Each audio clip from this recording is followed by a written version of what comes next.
खासकर बच्चों के लिए, और आप इसके साथ बहुत ही काम कर रहे हैं। और तो मैं अपनी जितनी बात संक्षिप्त समय में रखना चाह रहा था, उम्मीद है पाया हूँगा। जी, बहुत बहुत आभार आपका, बहुत सुंदर वक्तव्य के साथ आपको साधुवाद। मैं डॉक्टर केवलानंद कांडपाल सर, जो आज के विशिष्ट अतिथि हैं, मैं उनको आदर सहित आमंत्रित करना चाहता हूं कि वो अपने अनुभवों से हम सबका मार्गदर्शन करेंगे और हमारे बच्चों को एक दिशा प्रदान करेंगे। डॉक्टर केवलानंद कांडपाल साहब, आपका अभिनंदन, प्रणाम। धन्यवाद जोशी जी, प्रणाम। प्रणाम आप सभी को। आज के मुख्य वक्ता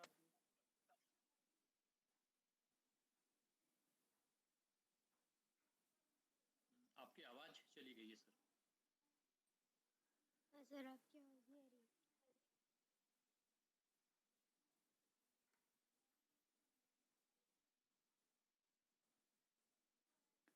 सर, आपकी आवाज़ नहीं आ रही।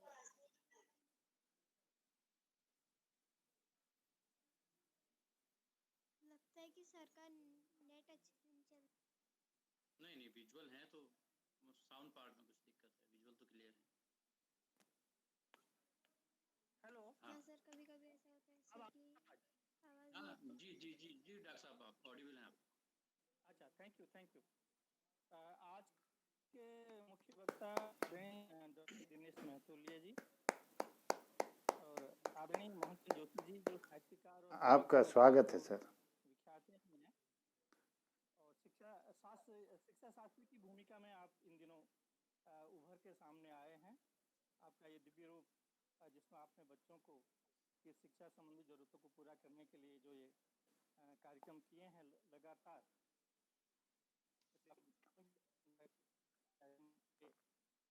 से दूर है, अनुभव नहीं मिलता है, तो ये उसी प्रयास आप प्रधानाचार्य श्री बरसिला जी और बरसिला में दंपति, दोनों बरसिला दंपति, आप सभी का मैं प्रणाम करता हूँ। अन्य गण्यमान्य जन जिनका नाम मैं नहीं ले पा रहा हूँ, युवा साथी और प्यारे बच्चे, आदरणीय महतोलिया जी को सुनने के बाद कुछ कहने को तो रह ही नहीं जाता। और एटीआई नैनीताल में आपसे मैंने बहुत कुछ सीखने को मुझे मिला है, इसके लिए भी मैं पुनः यहाँ पे आपका एक बार आभार धन्यवाद व्यक्त करता हूँ। और क्योंकि समय भी बहुत हो गया है, समय की सीमा का पालन करते हुए महतोलिया जी ने जो अभी कुछ कहा है, जो संवाद स्थापित किया है, उससे जो आनंद में सभी लोग आप डूबे हुए हैं, जो रसानुभूति कर रहे हैं, तो उसमें मैं बाधा नहीं बनूंगा, उसका भरपूर आनंद लीजिए। आपकी अनुमति से एक दो चीज़ें मैं और जोड़ना चाहूँगा महतोलिया जी की अनुमति से। आपने लक्ष्य निर्धारण को लेके इतनी शानदार बातें कही हैं, और किशोरावस्था और युवावस्था, उसके बाद आजीवन हमें लक्ष्य निर्धारण करते रहना चाहिए, और कैसे हम लक्ष्य निर्धारण करें और कैसे लक्ष्यों को पूरा होने में जो बाधाएं आती हैं उनका सामना करें, इसका बिंदुवार आपने बहुत चर्चा की है।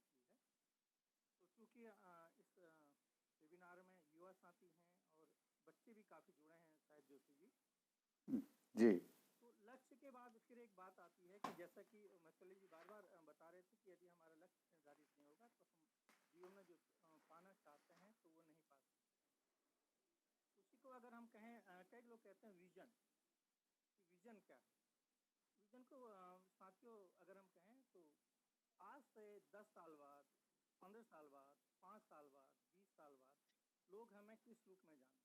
एक अच्छे शिक्षक के रूप में जाने, एक अच्छे डॉक्टर के रूप में जाने, एक अच्छे किसान के रूप में जाने, एक अच्छे साहित्यकार के रूप में जाने, जैसा कि जोशी जी आपके सामने एक उदाहरण स्वरूप है। एक अच्छे किसान के रूप में जाने, माली के रूप में जाने, समाज सेवक के रूप में जाने।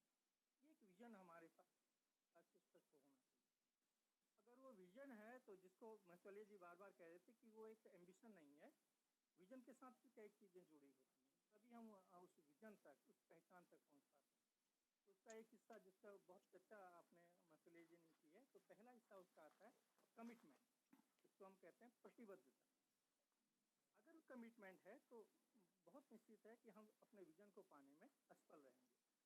विजन को मोटे तौर पर साथियों हम ये समझें कि हम आज से एक कुछ समय बाद किस रूप में पहचाने जाना पसंद करेंगे, वो एक विजन के अंदर फिर मिशन आ जाता है, गोल आ जाता है। अब कमिटमेंट के बारे में हमारे दिवंगत महामहिम राष्ट्रपति APJ कलाम बहुत बार दोहराते थे और बच्चों के बीच में ही दोहराते थे।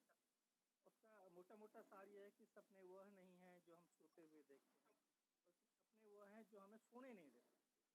ये कमिटमेंट की बात है। तो इसके लिए एक उदाहरण है सोने नहीं बच्चों देते। की आपने वीरेंद्र सहवाग का नाम सुना होगा। जब वो अपने खिलाड़ी बनने की तैयारी कर रहे थे तो उनका घर दिल्ली से नजफगढ़ लगभग 40-42 किलोमीटर दूर है, फिरोज शाह कोटला मैदान। ऐसा बताते हैं कि वो 4 बजे फिरोज शाह कोटला मैदान सुबह उपस्थित रहे थे, बिना किसी ये कमिटमेंट थोड़ा उस पर उन्होंने उनका भी होगा कि जाड़ों में रजाई में दुबके रहें, कुछ देर और सो जाएं, और टीवी देख लें, मोबाइल देख लें। तो क्योंकि उनका विजन था कि एक अच्छा खिलाड़ी बनना है, तो उसके लिए वो कमिटेड थे। ये बहुत जरूरी है। यानी अपने जो आपने विजन देखा है और जो सपना देखा है और सपना देखा है, तो उसके लिए कमिटेड होना बड़ा जरूरी है। और कमिटेड है तो निश्चित रूप से फिर तीसरा आता है कि कठोर परिश्रम, जिसको कई लोग कहते हैं अथक परिश्रम, यानी थकान होने के बावजूद भी अपना परिश्रम जारी रखना। और अब आप कहेंगे कि ऐसा कैसे हो सकता है, तो उसके लिए भी कई और बातें हैं जिसको हम कभी अगले सत्रों में देखेंगे। अपने समय का प्रबंधन करें, अपने लक्ष्यों का प्रबंधन करें, अपने तनाव का प्रबंधन करें, अपनी बाधाएं जो आती हैं उनका प्रबंधन करें। तो इस तरह से फिर हम हार्ड वर्क के लिए ज़्यादा समय निकाल पाते हैं। मित्रों, आपने सुना हो, जानते हैं कि जवाहरलाल नेहरू अपनी उम्र में लगभग 7 वर्ष जेल में रहे, और उसके बावजूद भी जो उनका सक्रिय जीवन था उसमें से बहुत सारा समय उन्होंने जन जागरण में, आंदोलन में, तमाम चीज़ों में गुजारा। उसके बावजूद भी उन्होंने जेल से अपनी बेटियां लगातार पत्र लिखते रहे। ये पत्र नहीं थे, वो विश्व के इतिहास के बारे में पत्र में बताते रहे, और इतने ज़्यादा संख्या में उन्होंने पत्र लिखे। तो बाद में उन्हीं पत्रों को वैभव माइक म्यूट कीजिए बेटा। फिर एक किताब निकाली गई जिसको नाम दिया गया विश्व इतिहास की झलक, और एक छोटी किताब भी उसकी निकली कि पिता के पत्र बेटी के नाम। एक बहुत महत्वपूर्ण किताब लिखी भारत एक खोज, जिसकी और सोचिए उनके पास भी तो 24 ही घंटे थे, लेकिन उन्होंने 24 घंटे को समय प्रबंधन द्वारा इस तरह से किया, और जो भी समय उपलब्ध रहा उसमें कठोर परिश्रम करते हुए अपने लक्ष्य तक पहुंचे। तो ये 2-3 बातें मुझे और जोड़नी थी, और चूंकि महतोलिया जी ने इतनी शानदार बातें की है, और आपके जब भी सत्र हमें ATI में भी सुनने को मिले हैं, तो हमेशा कुछ न कुछ नया सीखने को ही मिला है, और निश्चित रूप से मुझे आज भी मैं लाभान्वित हुआ हूँ।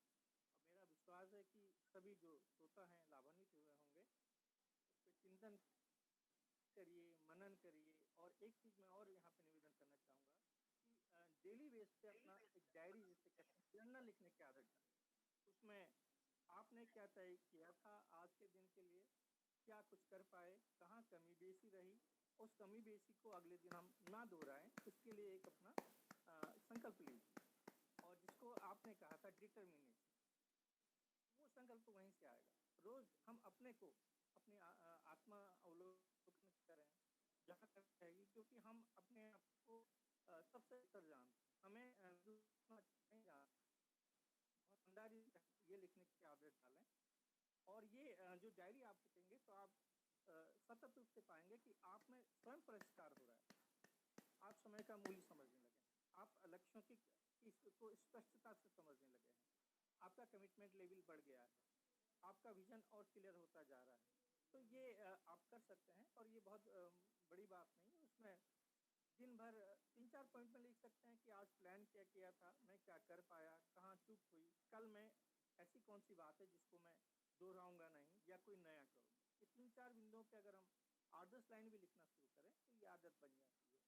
और मित्रों, विश्व के कई महापुरुषों ने इस तरह से डेली जर्नल लिखकर अपने जीवन में बहुत परिष्कार किया।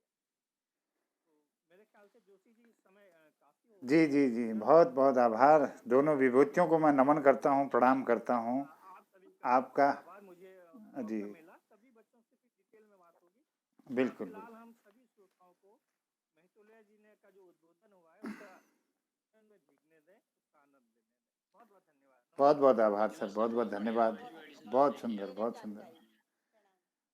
चलना है। और बच्चों के मन का उदाहरण आपने दिया सर, वीरेंद्र सहवाग वाला। और मैं बस इतना और ऐड करना चाहूँगा कि काफ़ी बच्चे इसमें अब माही ने हालांकि रिटायरमेंट ले लिया, महेंद्र धोनी ने, उन्हें बहुत फॉलो करते हैं एज ए लीडर भी, एज ए प्लेयर भी।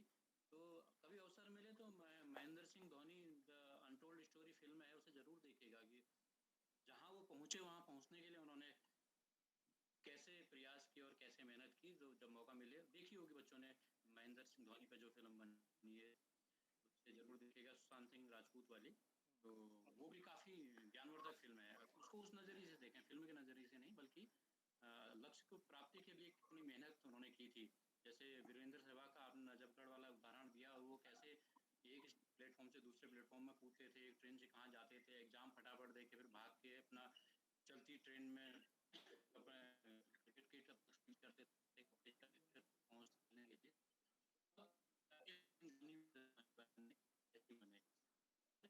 चलिए, सचिन की भी यही कहानी है, लेकिन महेंद्र सिंह धोनी को देखने के लिए हमारे पास एक फिल्म है, वो हमें बहुत अच्छा ज्ञान देती है। अवसर मिले जरूर देखिएगा, ये मेरा बच्चों से आग्रह है। बहुत बहुत धन्यवाद। बहुत सुंदर आज इस कड़ी में आप दोनों विभूतियों को हम सब सुन करके लाभान्वित हुए। आपका आभार। बहुत सारे लोगों ने हमारे बीच में इस कार्यक्रम की शोभा बढ़ाई। हमारे बीच में श्रीमान आकाश सारस्वत भी इस कड़ी में लगातार देख रहे हैं, सुन रहे हैं, हम सबका उत्साहवर्धन कर रहे हैं। उनको मैं दो लाइनों के साथ बुलाता हूं कि चलना है। इन बच्चों के लिए दो लाइन कहता हूं कि निश्चित लक्ष्य तुझे मिलना है, पथिक तुझे अथक चलना है। भेद निशाना जो प्रण ठाना, कल फल तेरा जाना पहचाना। विजय ताज मस्तक पर निश्चित निश्चय कर तूने है पाना। रोकेगी क्या तुझको बाधा, लांघ लिया जब रास्ता आधा। सीना तान प्रस्तर कर कांधा, चाहों को है क्यों कर बाधा। होगी कभी न व्यथा न पूरी, जीवन की हर व्यथा अधूरी। पछताकर हाथों को मलना है, क्या निश्चित कांटों में पलना है। पथिक अभी तुझे चलना है, पल पल वक्त यूं ही ढलना है। जैसे दीपक चीर अंधेरे, नित्य जले तुझे जलना है। तूफानों का कर आलिंगन, बना अडिग निरह जीवन। कदम बढ़ा हर दम निज हर्षण, कर कठोर यह संकल्पित मन। भोर किरण आनी ही आनी, निश्चित निशा जानी ही जानी। गंगा में जिस तरह रवानी, अविरल बहता है जो पानी। पल पल ही बहते रहना है, पथिक जुते चलते रहना है। सर्दी गर्मी को सहना है, अडिग अभय सदा रहना है। रोकी नहीं हवा जो अब तक, रुकी नहीं हवा जो अब तक।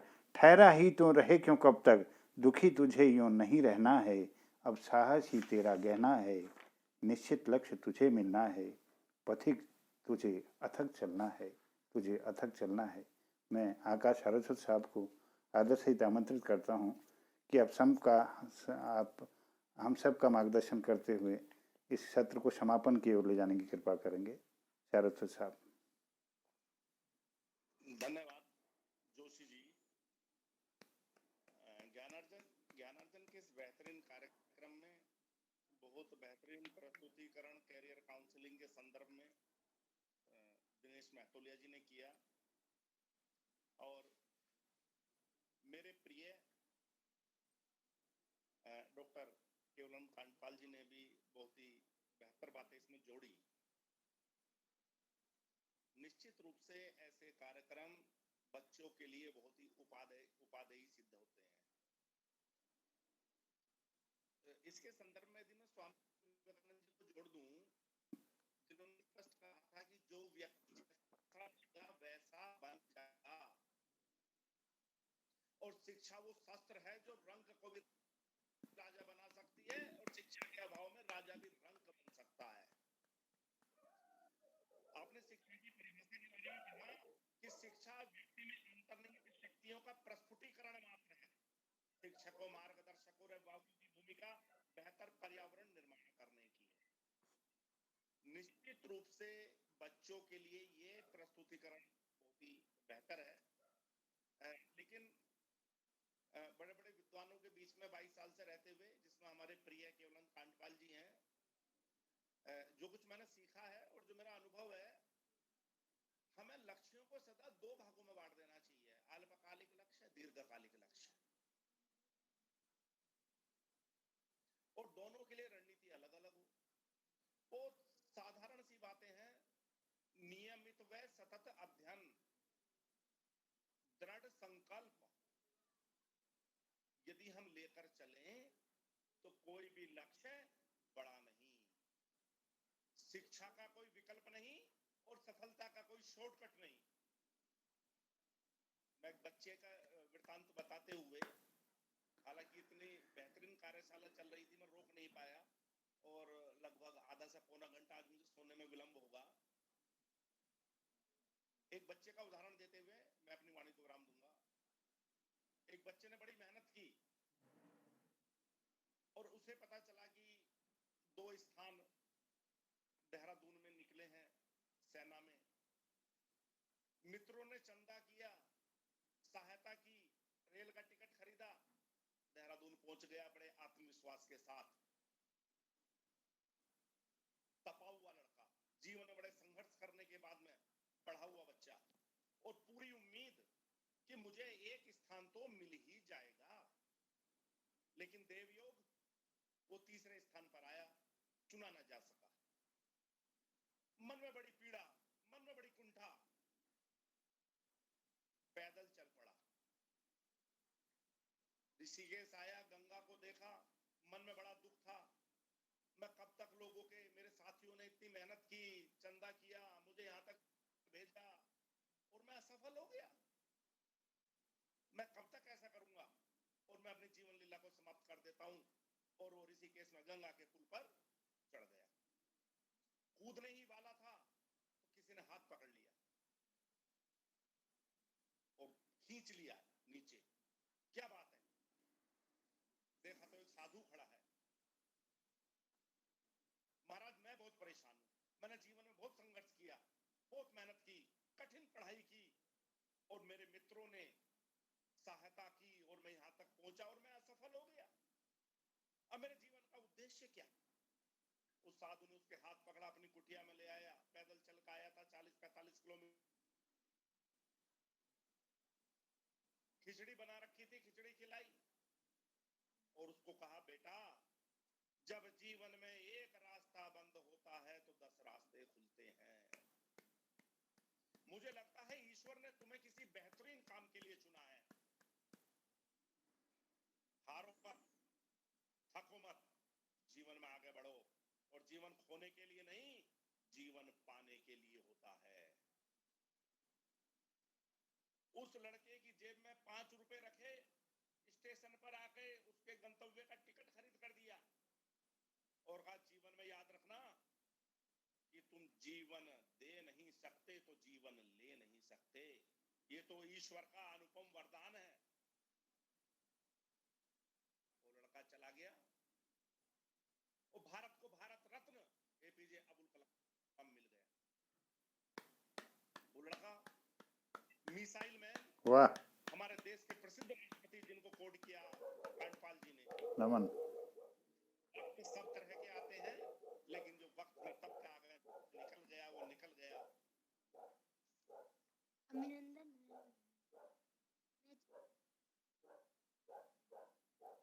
और इस समाज सेवी के रूप में शिक्षाविद मोहन चंद्र जोशी जी का, हमारे प्रिय केवलानंद कांडपाल जी का, दिनेश महतोले जी का, सभी का आभार प्रकट करते हुए और बच्चों से ये आग्रह करते हुए और जयशंकर प्रसाद की 2 पंक्तियों के साथ मैं अपनी वाणी को विराम दूंगा।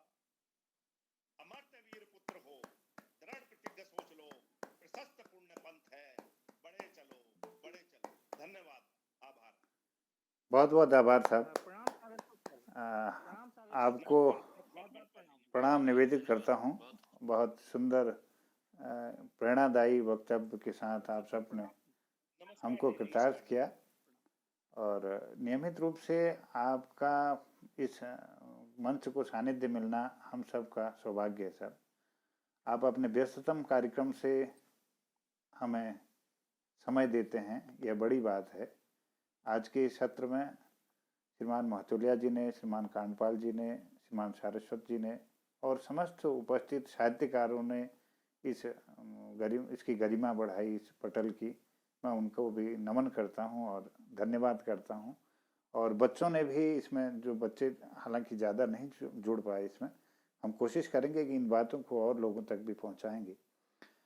और हमारे बीच में जो लोग श्रोता हैं, कुछ बच्चा भी बीच में बोल रहा था कि कुछ कहना चाहता है, तो मैं उनसे निवेदन करता हूं जो उनके अंदर जो उत्कंठा है, जो कोई जिज्ञासा है, कुछ प्रश्न है, तो वो ज़रूर यहाँ पर इस पटल पर रखें। मैं आप सबका स्वागत करता हूँ। कोई बच्चा कुछ बात कहना चाह रहा था। वैभव, आप कुछ बात रखना चाह रहे हैं बेटा? आप बात रखें।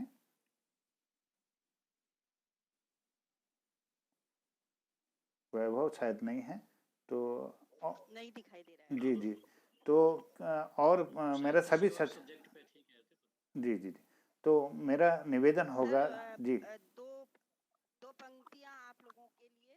जी। और जब मेहतोलिया जी लक्ष्य की बात कर रहे थे तो मैंने एक मुक्तक लिखा है। बड़सिलिया जी का स्वागत है और बड़सिलिया सर का भी स्वागत है जी। स्वागत। स्वागत है, स्वागत। लक्ष्य पाए हम विश्वास रखना जरूरी है। लक्ष्य पाए हम विश्वास रखना जरूरी है। कितना बड़ा हो लक्ष्य ये पहचानना जरूरी है। लक्ष्य पर काम करना यही वचनबद्धता हमारी हो। लक्ष्य भेदना प्रारंभ हो तुणीर रखना जरूरी है। तुणीर कहते हैं तरकश को। वाह आपको शायद पता नहीं होगा। वाह, बहुत बहुत सुंदर, बहुत सुंदर। बहुत आभार आपका, धन्यवाद। बढ़िया, बहुत बढ़िया। और श्रोताओं से मेरा निवेदन है, क्या कोई प्रश्न आपके पास है तो वो प्रस्तुत करने की कृपा करेंगे।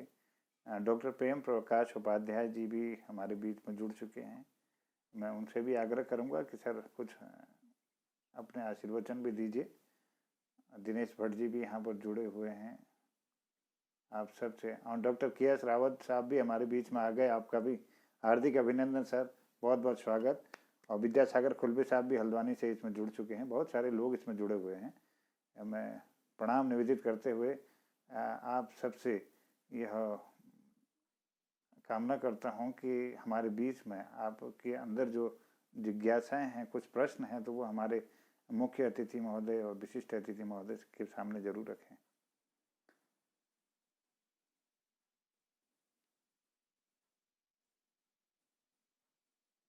चलिए, मुझे लगता है कोई बोलना चाह रहे हैं शायद। दीदी पुष्पांजलि जी कुछ बोलना चाह रही हैं शायद, आप कुछ बात रख रही हैं। स्वागत। सबसे पहले सबका स्वागत, अभिनंदन। बहुत सुंदर कार्यशाला चल रही है और विद्वजनों से हमारा संपर्क और संबंध आपके द्वारा बना है। बहुत ज्ञान हमें भी मिल रहा है और आप बच्चों को भी सिखा रहे हैं, ये बहुत अच्छी बात है। और एक का श्रेय आपने अपने कंधों पर लिया और लाभ हमें मिल रहा है, मैं तो ये कहूँगी। अच्छा, अभी आप बात कर रहे थे लक्ष्य की।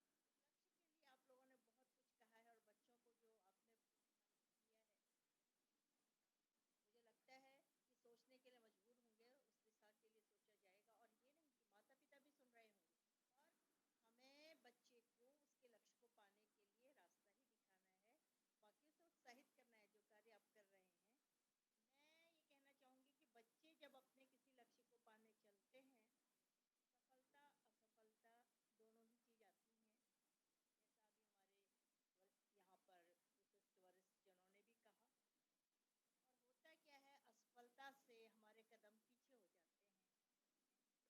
तो बच्चों को मैं ये कहना चाहूँगी कि हम उस असफलताओं के रुख को देखते हुए, जिस तरह आपने देखा, मैं एक उदाहरण 4 पंक्तियों से ही देती हूँ, साहित्यिक पंक्तियों से, कि उन्नत एवं अवनत होकर लहर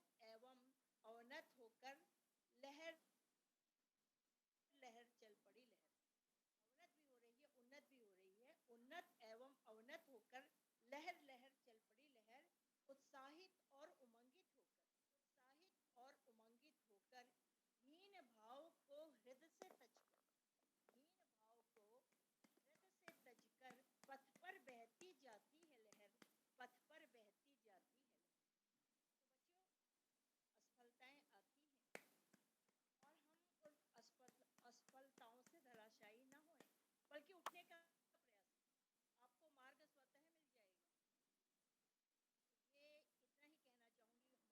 बहुत बहुत आभार दीदी, बहुत बहुत सुंदर आपने अपनी पंक्तियों से हम सबको एक संदेश दिया है निरंतर आगे बढ़ने की तरह। स्वागत है, अभिनंदन, साधुवाद। साहित्यकार दिनेश भट्ट साहब भी हमारे बीच में हैं, प्रवक्ता पिथौरागढ़ से लगातार हमारे बीच में बने रहते हैं। मैं आपसे भी निवेदन करना चाहता हूं सर, कोई प्रश्न हो तो आप जरूर रखें, और प्रेम प्रकाश उपाध्याय सर से भी कहूँगा इसके बाद वो भी अपनी बात रखेंगे। स्वागत है।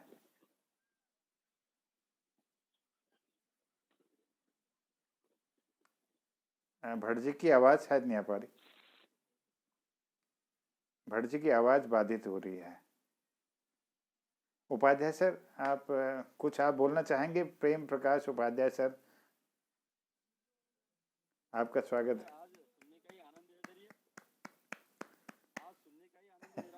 चलिए, आपका आपका आभार, आप इस पटल पर इसकी गरिमा बढ़ा रहे हैं। मैं सभी लोगों का हार्दिक अभिनंदन करता हूं, धन्यवाद करता हूं। चूँकि समय अब अधिक हो गया, अगर आप इजाज़त दें तो इसके समापन की ओर अगर हम जाएं, और कोई प्रश्न हो तो ज़रूर आप कोई भी उसमें से, क्योंकि समय ज़्यादा हो गया है, तो कोई प्रश्न हो, कोई बात हो, कोई कहना चाहते हो श्रोता, तो ये ना समझे कि हमें नहीं बुलाया गया। तो मैं सभी को निवेदन करना चाहता हूं कि अगर अपनी बात कोई रह गई हो तो इस पटल पर रखने की कृपा करेंगे। चलिए, तो आपकी आज्ञा है तो इसके समापन की ओर जाएं हम सब। जी जी जी बिल्कुल। तो मैं आभार व्यक्त करता हूं आज के मुख्य अतिथि महोदय श्रीमान दिलेश महतुल्य जी का। उन्होंने बहुत महत्वपूर्ण इस विषय पर अपना वक्तव्य दिया, अपने अनुभवों के साथ और पूरी तैयारी, पूरी सामग्री के साथ आपने बहुत अच्छे तरीके से हम सबको समझाया। हमारे बच्चे इससे लाभान्वित हुए। मैं आपका आभार व्यक्त करता हूं। इस कार्यक्रम में विशिष्ट आतिथ्य ग्रहण किए हुए डॉक्टर केवलानंद कांडपाल जी का, मैं प्रधानाचार्य महोदय का मैं आभारी हूं। उन्होंने अपना अमूल्य समय हम सबको देकर आशीर्वाद प्रदान किया है और हम सबका मार्गदर्शन किया है। और हमारे समग्र शिक्षा अभियान के उपनिदेशक महोदय श्रीमान आकाश सारस्वत जी का मैं आभारी हूँ कि वो नियमित रूप से हमारे बीच में बने रहते हैं और अपना आशीर्वाद देते हैं। हमारे बीच में पुष्पांजलि दीदी हैं, बड़शिलिया दीदी हैं, यहाँ पर बहुत सारे लोग हैं। साहित्यकार दिनेश भट्ट जी हैं, साहित्यकार प्रकाश चंद पांडे साहब हैं हरिद्वार से, और हमारे बीच में नंद किशोर जोशी जी वापी गुजरात से, और डॉक्टर प्रेम प्रकाश उपाध्याय सर हैं, और हमारे बीच में दिल्ली से कविता दोषाद जी दिखाई दे रही हैं, और किरण जोशी जी गरुड़ से हैं। Doctor KS. रावत साहब से मैं निवेदन करना चाहूँगा, डॉक्टर साहब कोई आपके विचार भी हमको सुनने थे, कुछ अगर आप कहना चाहें तो आपका स्वागत है। Doctor KS. रावत साहब, आपका स्वागत है।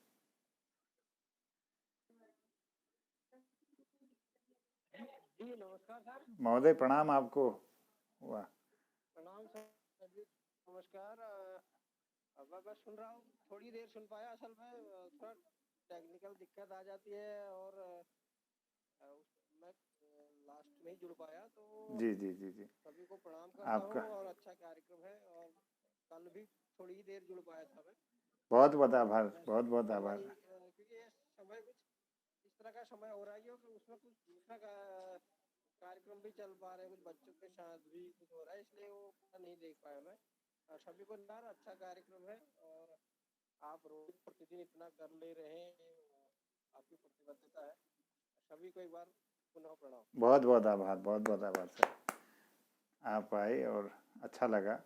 तो इसी के साथ में हमारे खष्टी गढ़िया जी दिल्ली से इसमें जुड़ी रही, पंकजा जोशी जी वापी गुजरात से, और प्रकाश पांडे सर आपके हरिद्वार से, दीदी पुष्पलता जी हल्द्वानी से, और हमारे मोहन चंद बड़सिलिया सर विजयपुर बागेश्वर से प्रधानाचार्य महोदय, मैं आपका भी हार्दिक साधुवाद आपको देता हूँ। संजना जोशी जी आपके बरेली से हमारे इस कार्यक्रम को देख रही हैं। हल्द्वानी से विद्यासागर खुलवे साहब इसको देख रहे हैं। सब महानुभावों को मैं प्रणाम करते हुए आज के इस कार्यक्रम के समापन की ओर ले जाते हैं।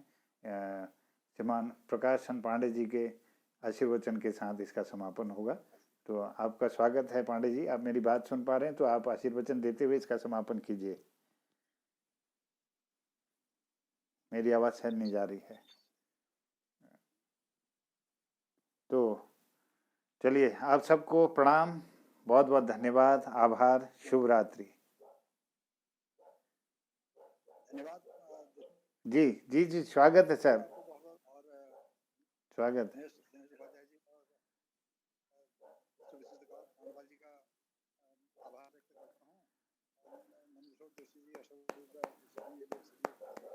अशोक जोशी जी को भी बहुत बहुत धन्यवाद, वो भी बने रहते हैं हमारे कार्यक्रम में।